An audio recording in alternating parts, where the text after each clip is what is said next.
Greetings, fellow conquerors, and welcome back to Byzantium here at EU4, where I must admit that I'm kind of at a loss of what to do. I've been sitting here thinking about this for, basically the entire day while I was at work, and I'm still not really certain how we should advance here. This coalition we've gotten against us it's still really nasty. I looked it up, and the Mamluks have like 49,000 troops to our 39.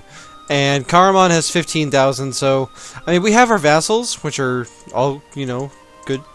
They're same tech as us. Very nice stuff. However, due to circumstances, expansion has become a little bit difficult, as you might imagine. And because so many people are in this coalition, it's just going to be really difficult to expand from here on out.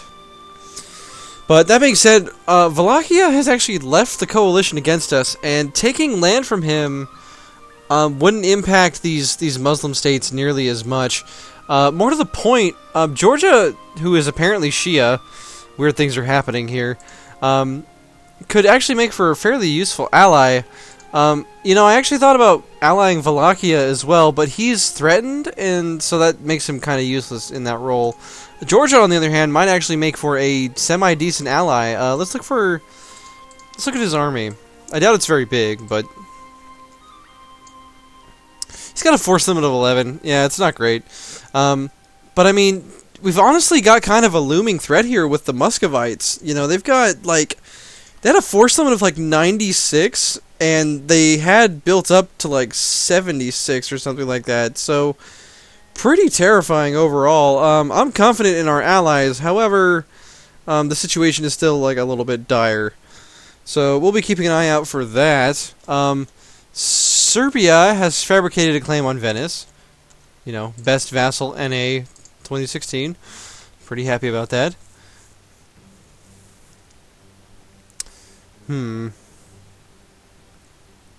Bosnia would almost accept vassalization. However, we're at our current limit of 4 out of 4 relations. But I've been thinking about this, and it may be worth waiting till we get to the the 6th influence idea, where we get another diplomatic reputation slot, and then we could actually ally the Teutons, which would be, I think, a very powerful ally from the looks of things, even though they are a little bit behind on admin and diplotech. That being said, some of these countries, like Iraq, has gone down to negative 35 aggressive expansion only, which is not very much, actually. And let's see, some of these other countries that are in the coalition, we should definitely consider trying to get them out. I don't think Dulkadir, Karaman, or even the Mamluks are ever going to leave. I mean, they've got a negative 111 aggressive expansion, so in 20 years, at the current rate, he would be down to 51. And so the question becomes, can we wait 20 years before we start expanding in this direction again? And I don't think I think the answer to that is no, we can't wait. But we can probably get some of these people out of the coalition if we try hard enough. That being said, we do have a claim on Wallachia already, and he's only got 15,000 troops. Serbia still wants to become a march, of course. We're not going to let him have it, of course, because we eventually do need to annex him. Though not yet. I do appreciate the 11,000 troops he's providing for us, and for the as a faithful ally to us, definitely. We do kind of have to worry about some rebels spawning here in Crete.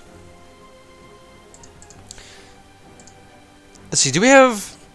I think it would behoove us to grab this army here, the Tema Thessaloniki. Thessalonikis. Greek is hard. Anyway, let's get these troops over to Crete. And we're going to attack Wallachia. This will likely not give us very much aggressive expansion with our eastern neighbors. And let's see, they have offensive ideas 3, though apparently that hasn't done them much in the general department because their current general is a 1-1, which we're not really worried about. Alright. Now, one thing I thought about when it comes to, Karaman and the gang here, is that Hungary is you know, if we get enough diplomatic reputation, he would actually be willing to join us in these wars down here, which is actually kind of a difficult prospect a lot of the time, to get people to join in these kind of distant wars. But I mean, that's another, you know, 33,000 troops, and that could be like the tipping point to actually, you know, break through this coalition. And of course, we'll be looking to take some provinces as well, so we can actually get to the Mamluks. Though, actually, we could fabricate claims if we use Crete here, and we could, you know, start over here in the desert. I think it's absolutely worth it to take that land and be able to declare on the Mamluks directly when that situation becomes, you know, useful for us. We do have 2 additional infantry regiments over here. I will get them to the front, but for the time being, I think we're good to declare war. Let's see. Let's see. We can stop improving relations with Iraq for a little bit here, even though I just sent the diplomat. But we'll wait 10 days and we'll get this war started. See, I believe, yeah, Alexios VII here, he's the first Hunyadi, and, you know, he's faced with a difficult position for leading Byzantium. But let's press our claim for Oltenia.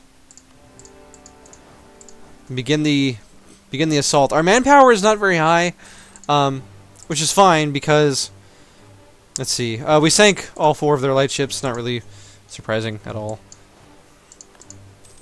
See, are these all infantry? I think they are. Oh, no, we've got a couple cavalry here and there as well. So let's get these troops back over here, or this the navy back, so we can ferry the troops over to Crete. We will build an additional 2 transports, so we can, you know, transport kind of these bigger stacks. Well, let Serbia do the siege. Since somebody brought up, you know, Serbia has 2 siege right now on his general. Who's leading this army? Branko Draskovic is excellent. I hope I didn't butcher that too hard. See, we have an extra cannon as well. I think that's meant for this army? Yeah.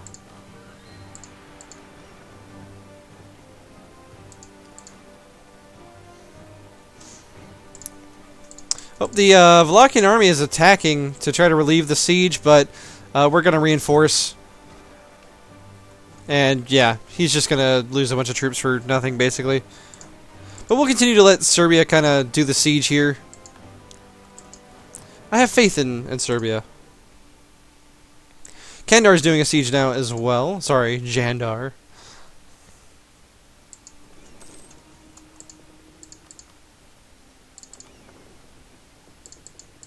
It's very strange. What's going on here? Oh, they're putting these troops into port, right? Okay. I saw there were like 2 little pips, and I wondered, I'm like, why can't I combine these fleets? Man, that's just crazy.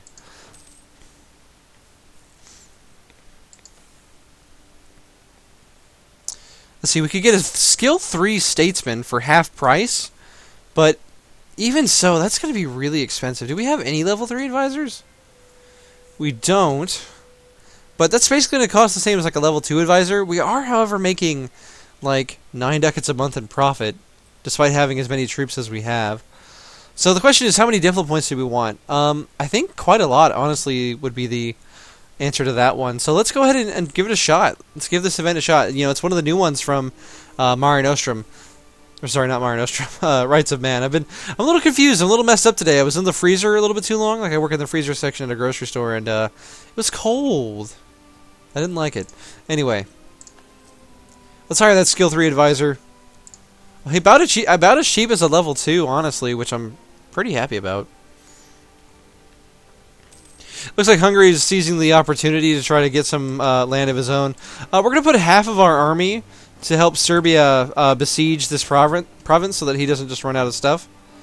Unfortunately, the Teutons are going to siege this province down and claim it for their own, basically, which is unfortunate. But we're going to have both of the forts, so I guess it's not really that big of a deal. There's an Italian engineer available.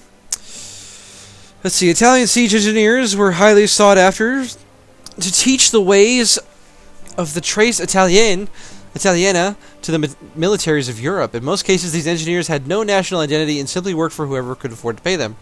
So we could gain 40 military power for 66 ducats, or we could negotiate down for having Alexios' fierce negotiator trait. Or we could lose 10 prestige. We'll gain 40 military power for 44 ducats.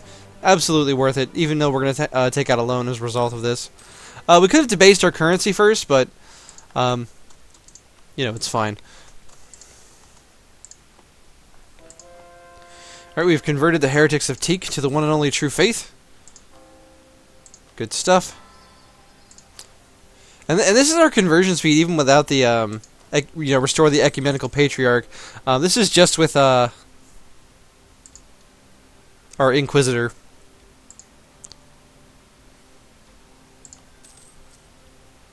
Our heir is now Craven.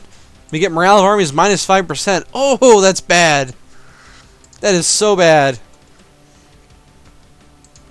Alright, Manuel.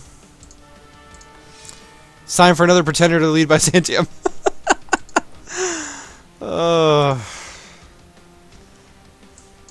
This game does not want a dynasty to survive, does it?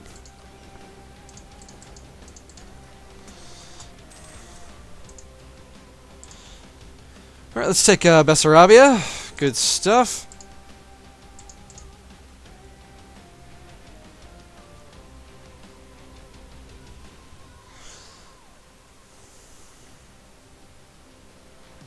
So Venice and Genoa and Bosnia and the Knights would be pissed if we took this land. However, I don't think any of them are tough enough to really pose a threat, apart from Venice, of course. But I think we do this anyway. We need to keep expanding. We need to not wait around and wait for things to happen to us. And this is going to give us like 30 development, I think. A little more than that. These are some big provinces. Big fan. That'll do for a peace offer, I think. I mean, like, most of the eastern countries don't really care that much. It's kind of these smaller western countries that we're a little bit worried about. But we'll go ahead and send the peace deal. Only lost about 5,000 men, and most of those were probably Serbian, so, you know, not our manpower. Interestingly, the Knights would accept vassalization. Bosnia has entered the coalition. This is fine. Now, interestingly, while the Knights would accept vassalization, they would not accept an alliance. This is very odd. Oh, the Knights have entered a coalition. Oh me, oh my.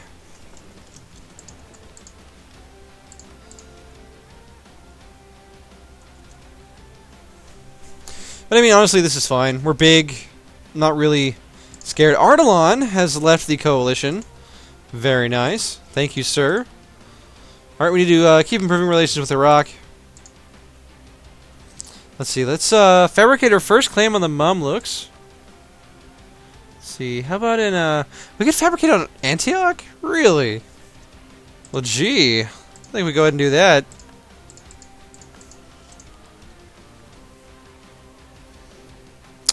Hold up just a minute. Wait just a second. Cyprus is a vassal of the Mamluks. So by attacking them, did we get the entire coalition?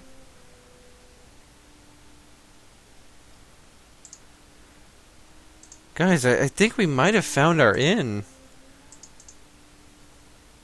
I don't know if it works this way. Like, we could just attack Cyprus, fight Karaman, fight the Mamluks. All for Cyprus, and then we could just leave him as a vassal, attack him again. This is crazy. I don't know if this is how this works. I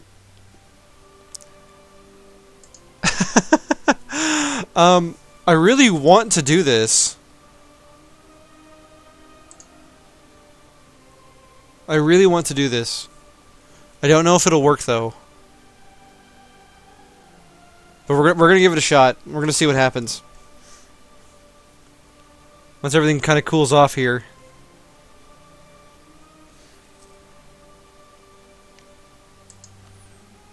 I'm excited, though. I feel it, you know. We're going to build some churches, get some more tax income. Always helps. Oh, hey, Iraq has left the coalition. Thank you. Now, interestingly, he would actually take an alliance from us. I don't know how big he actually is, but now, unfortunately, we've rivaled Castile, which is like the Mamluks' only rival apart from us. So that's kind of unfortunate. We are going to have to wait to kind of build up and get some manpower before we can, seek this war potentially with the Mamluks. But apart from that, I think we're in a great position, and I think we're going to find out, does it work this way? If we attack the vassal, does the coalition join? We're going to find out. But that's going to be next time, so thank you for joining me, and I'll see you guys on the next one.